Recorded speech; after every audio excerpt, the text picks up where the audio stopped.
खुलुमबाय रायजोफोर, दिनै मोनाबिलिनि खौराङाव फिन खेबसेबाव बयखौ बरायनानै लाग्रोबाय। दासिमनि खौरांफोरा जाबाय। गिबि खौराङाव दङ, थारैनो बर' हारिखौ गुबुन हारिया गाज्रि नोजोरजों नायमारो नामा? फिन आरोबाव वेस्ट बेंगल थामहिनबा बेंगलाव बर'खौ गोख्रों रावजों सोंखारिदों आरो बर'नि हेंथायै धरना होदों। नाथाय मानो? समाजारि बिजोङाव बर' जाथि गो बेक, आसाम सोरखार हाय हाय बुंनानै स्लगान खालामनायखौ नुनो मोन्दों। बेंगलाव थानाय बर'फ्रा फैबाय थानाय समाव गिनो गोनां थासारि फैगोन नामा? कारिगाव जाथायनि उनाव क'क्राझाराव बर' आरो आदिबासिनि गेजेराव अर सावनाय जाथायखौ लानानै बिथांमोना सोंखारिदों, जेराव बिथांमोना थामहिनबा आदिबासि सावथाल जयै ओंखारबोनानै बर'खौ मख'नानै आखायाव सिखा रुवा लानानै प्लेकार्ड आखायाव लानानै गोख्रों रावजों सोंखारिनायखौ नुनो मोन्दों। बेंगलाव मोखां बिजाबनि गेजेरजों थामहिनबा श्रीरामपुर टाइम्स मुंनि फेसबुक पेजआव बर'नि हेंथायै सोमावसारनायखौ नुनो मोन्दों। 2026 मायथाइनि मेट्रिक आनजादनि फारिलाइखौ फोसावबाय। जाय आनजादा 2026 मायथाइनि फैगौ 10 फेब्रुवारि खालारनिफ्राय 27 फेब्रुवारि खालारसिम खुंजागोन। गोबां समफोरावनो सा सानजा भारतनि लाइमोनफोरखौ थामहिनबा खामानि मावनानै थाहैनाय गोबां लाइमोनफोरखौ गुबुन हादोरसायाव थैनाय जाथायफोरखौ खोनानो मोनबोबाय थादों, जेराव इनाय खालामनाय, अयथासार खालामनाय जाथायफोराबो जाबोबाय थादों। बे खेबाव खामानि नागिरनानै गुबुन हादोरसायाव थांनाय आसामनि 4 लाइमोनफोरनि जिउ गोमानायनि दुखुनांथाव खौराङा गासै दुकुवाकना ओनसोलाव गोथौयै दुखुनि थासारि फैदों। मिथिनो मोननाय बायदिब्ला उजनि बरसुमुग गामिनि 4 सेंग्राफोरा खामानि नागिरनानै बेंगालुरुआव थांदोंमोन। खौरां मोनबावनाय जादों दि बिसोर मोनसे कम्पानियाव लेबार महरै खामानि मावोमोन आरो बेंगालुरुआव भारानि खथायाव जयै थायोमोन। थांनाय मोनायाव 4बो सेंग्राफोरनि गोथै सह'खौ बै खथानि सिङावनो गोमोथावै थैनाय थासारियाव बोखांनो मोन्दों। जिउ गोमानाय लाइमोनफ्रा जयन्त सिन्ता 25 बोसोर बैसोनि, नरेन्द्रनाथ ताडे 24 बोसोर बैसोनि, डक्टर ताडे 25 बोसोर बैसोनि आरो धनन्जय ताडे होनना सिनायथि मोननाय जादों, जाय 20 बोसोर बैसोनिमोन। शुक्रबारखालि साननि खामानिखौ फोजोबनानै हराव न'आव फैफिनदोंमोन एबा रुमनि खथायाव बिथांमोना फैफिनदोंमोन आरो उन्दुदोंमोन। अखानायै फुङाव उन्दुबाय थानाय समाव बिसोरखौ न'आवनो थैनानै थानाय थासारियाव बोखांनो मोनो। बे जाथायनि गुबै जाहोनखौ दासिमबो रोखा खालामनो हायाखै। मिथिनो मोननाय बायदिब्ला पुलिसआ जाथायनि सायाव नायबिजिरनायखौ जागायदों। गोबां खामानि मावग्रा लाइमोनफोरनि हरखाबै थैनाय खौरांखौ मिथिनो मोननानै लखिमपुर जिल्लायाव मोनसे दुखुनि थासारि लाबोदों आरो जायगानि सुबुंफोरा बे जाथायनि सायाव दुखु मोननाय फोरमायदों आरो बेनि अनगायैबो मोजाङै नायबिजिरनाय आरो दायनिगिरिफोरखौ थाबैनो सिनायथिनो थाखाय दाबि दैखांदों। हिरिम्बा हालामारि 12थि गोथार बाथौ सान फालिनाय हाबाफारिनि दिनै जोबथा सान। तामुलपुर जिल्लानि टाइगिरकारि चक बाथौ फोथाराव हिरिम्बा हालामारि बाथौ फोरबो फालिथाय आफादनि बानजायनायाव थांनाय 22 जानुवारि खालारनिफ्राय जागायनाय हाबाफारिनि जोबथा सानाव दिनै फुंबिलि समाव बाथौ थानसालियाव मोन 12 गामिनि आर'ज हानजाखौ लानानै गौमा आर'ज हाबाफारि लानाय जायो।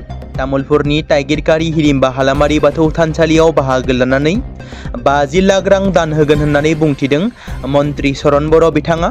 गौमा आर'जआव बाहागो लानानै गोजोननायखौ फोरमायदों समाज सिबियारि समनाथ बसुमतारी बिथां, लोगोसे मन्त्रि चरण बर' बिथाङा। SRआ BTCआव बाहायजानाय नङा बाथ्राखौ बुंदों दुर्गादास बर' बिथाङा। फैगौ बिधानसभा बिसायख'थिखौ नोजोर बोनानै BTCनि चिफ हाग्रामा महिलारिजों BTC ओनसोलनिनो गासै DCफोरजों सावरायनाय समाव सरासनस्रा नोजोर होनायनि अनगायै SR थामहिनबा स्पेशेल रिभिजनखौ बाहायनाय नङा होननानै थांखि लानाय जादों होनना खौरां बिजोंनिसिम बे थिरांथाखौ मिथिहोदों BPF दोलोनि लेङाइ आफादगिरि दुर्गादास बर'आ। आसामनि देरसिन शिबलिंग मन्दिर, जायखौ महामृत्युंजय मन्दिर होननानै मिथिनाय जायो, बेखौ फिन आरोबाव दावबायारि आरो सिबियारिफोरनि थाखाय खुलिफिननानै होबाय। 16 जानुवारि खालारनिफ्राय बन्द खालामनाय मन्दिरनि दरजाखौ फिन आरोबाव सनिबारखालि खुलिफिनदों। मुलुगनि शिबलिंग मन्दिर महरै मिथिजानाय नगाव जिल्लानि महामृत्युंजय मन्दिर थानसालिनि दरजाखौ बेखेवफिननायनि उनावनो फुंनिफ्रायनो गोबां सिबियारिफ्रा जमा जादों। माखासे गोदानै लुनाय समायना खालामनाय खामानिफोरखौ मावफुंनो थाखाय 16 जानुवारि खालारनिफ्राय सिबियारिफोरनि थाखाय मन्दिरनि दरजाखौ बन्द खालामनानै दोनदोंमोन। थिखानाय खामानिखौ फोजोबनायनि उनाव मन्दिरखौ सिबियारिफोरनि थाखाय खुलिफिनबाय।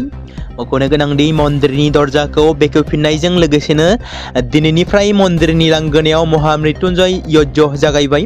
सनिबारनि फुंबिलियाव मन्दिरनि पुजारी रिनिक बुयान शर्मा बिथाङा गोथार हाबाफारिखौ सामलायो। धुबुरी जिल्लानि साहेबगंजआव थानाय मोनसे हिनजावसाफोरनि माद्रासायाव मोनसे गिख्रंथाव जाथाय जादों। अजर होनाय बादिब्ला माद्रासानि सासे थगायसुला मौलवीया सासे 13 बोसोर बैसोनि फरायसुलिखौ गाज्रि आखु दिन्थिदोंमोन आरो सिगिजिग' खालामनानै माखासे आथोनारि सोमोन्दो लाखिनो नाजादोंमोन।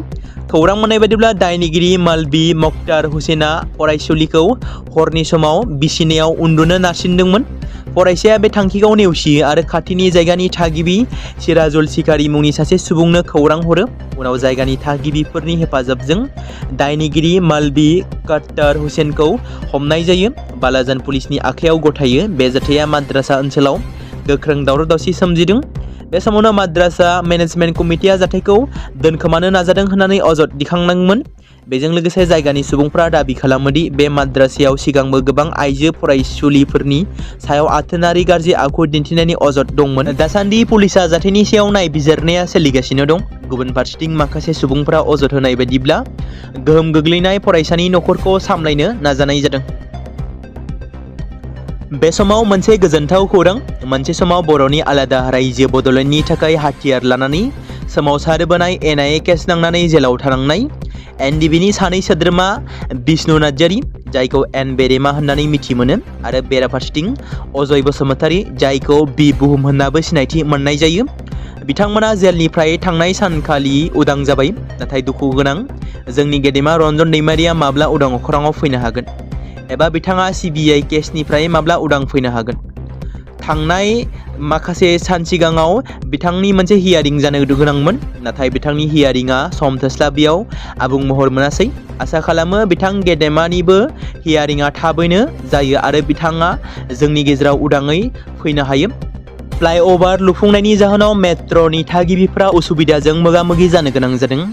चान्दामारि फ्लाइअभाराव ट्रेफिकखौ दान्दिसेनि थाखाय बन्द खालामनाय जादोंमोन। गुबुन फारसेथिं मेट्र'पलिटान खुंथाया गुबुन लामाफोरनि थाखाय लामा खालामनानै होदों।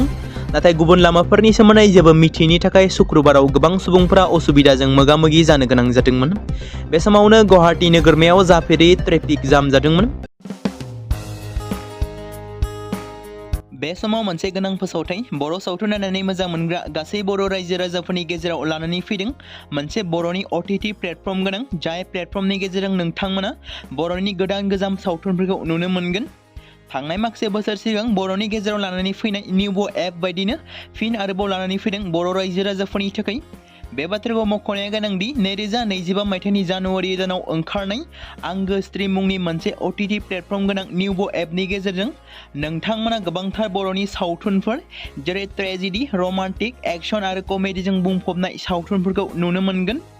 जेरै सनानि नखर, थांखि गैयै समाज, अनसुला आफा, हिर', बिमा बायदि बाजै, अर, थैसाम, वान्टेड, संदान आरो रं नाम्बार बायदि सावथुनफोरा मख'जाथाव।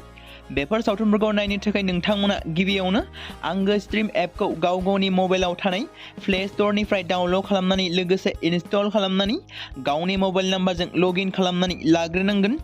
बेनि उनाव नोंथांमोना गोबांथार नुनो मोनै सावथुनफोरखौ गुगोल पे, फन पे आरो पेटिएमजों रं नाम्बार सावथुनखौ नायनो थाखाय 60 रां आरो संदान सावथुनखौ नायनो थाखाय 80 रां, वान्टेड सावथुनखौ नायनो थाखाय 60 रां, थैसाम सावथुनखौ नायनो थाखाय 60 रां बेबायदिनो गोबांथार नुनो मोनै सावथुनफोरखौ नायनो थाखाय सुबिदा खालामनानै होदों आंगो स्ट्रिम प्लेटफर्मा। फिन नोंथांमोननि गेजेराव फोरमायबावनो लादों बर' सावथुन नायनानै मोजां मोनग्रा गासै बर' रायजो राजाफोरनि गेजेराव लानानै फैदों मोनसे बर'नि OTT प्लेटफर्म गोनां जाय प्लेटफर्मनि गेजेरजों नोंथांमोना बर'नि नुनो मोनै सावथुनफोर जेराव गोदान गोजाम सावथुनफोरखौ नुनो मोनगोन।